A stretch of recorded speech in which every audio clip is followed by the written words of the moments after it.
अब आपके साथ है संगीता। अगर आप भी संगीता दीदी का प्रवचन सुनने के लिए तैयार हो गए हैं तो आज के अध्याय की शुरुआत करेंगे हम अपनी राजा जी से।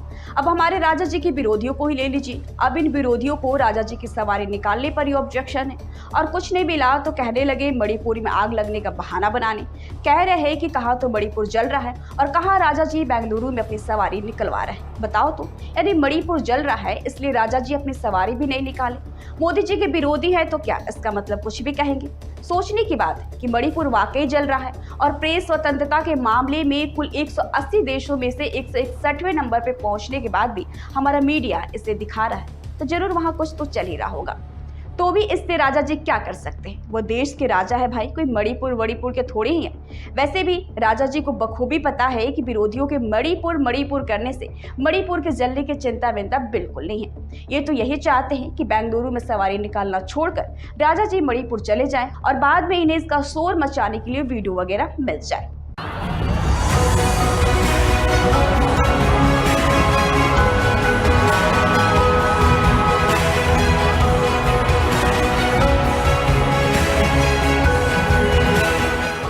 ये ना सोचे कि हमारे राजा जी नीरो कहलाने के डर से मणिपुर जाने की जगह बेंगलुरु की सड़कों पर ही अपनी सवारी निकाल रहे हैं। अपने राजा जी डर कर कुछ भी नहीं करने वाले, ना नीरो कहलाने से डरते हैं और ना ही हिटलर विटर कहलाने से डरते हैं। 56 इंच की छाती दिखाने के लिए थोड़ी ही रखाई है, पर इसका मतलब ये हरगिज नहीं कि वो चुनाव की सोचकर बेंगलुरु में अपनी सवारी निकाल रहे हैं। बेशक राजा जी सवारी निकाल रहे हैं, घंटों सवारी निकाल रहे हैं, एक नहीं दो दिन सवारी निकाल रहे हैं। शहर में बाकी सब कुछ ठप करके सवारी निकाल रहे हैं। हाउसिंग सोसाइटी वालों को ताले में बंद करके छतों और बालकनियों वगैरह से दर्शन करने की मनाही कर करके शहर में अपनी सवारी के अलावा बाकी सबका चलना बंद करके भव्य सवारी निकाल रहे हैं। पर इसलिए नहीं कि उन्हें चुनाव की परवाह है। डेमोक्रेसी के राजा हुए तो क्या हुआ, अपने राजा जी किसी चुनाव की परवाह नहीं करते। राजा होकर भी फकीर है फकीर, किसी भी दिन झोला उठाकर चलने को तैयार है। बस पब्लिक ही है कि उनका झोला छोड़ती नहीं है और राजा जी भी पब्लिक का दिल नहीं तोड़ सकते। दिल बड़ा मोह वाला है हमारे राजा जी का। जी हाँ, बेंगलुरु की पब्लिक का दिल रखने के लिए राजा जी दिन भर सवारी निकाल रहे हैं। घंटों हंस कर, कभी हाथ हिलाकर तो कभी हाथ जोड़कर सवारी निकाल रहे हैं। पर बेंगलुरु में तो सिर्फ उनका तन है, मन तो सैकड़ों किलोमीटर दूर मणिपुर में है। पर तन के मन से बिछोड़ने की दारूर पीड़ा सहन कर रहे हैं तो किसके खातिर, बेंगलुरु वाली प्रजा के खातिर। राजा जी की सवारी नहीं निकल ली या मणिपुर के जलने के चक्कर में कैंसिल हो जाती तो बेंगलुरु की प्रजा को कितना दुख होता। राजा जी की तस्वीर सिर्फ टीवी पर देख कर, उनके बोल वचन सिर्फ रेडियो पर सुनकर प्रजा कब तक काम चलाती। आखिर प्रजा को कब अपने राजा का प्रत्यक्ष रूप से दर्शन करने का भी तो अधिकार है। और जब कर्नाटक में ही बाकी सब जगह की प्रजा को राजा जी के दर्शन करके धन्य होने का मौका मिला तो बेंगलुरु वालों को ही कैसे इस कृपा से वंचित किया जा सकता था। उनके साथ क्या ये भेदभाव नहीं होता। कहते हैं कि भेदभाव की आकांक्षाओं के चक्कर में मणिपुर जल रहा है और बेंगलुरु वालों की निराशा तो देखी भी नहीं जाती।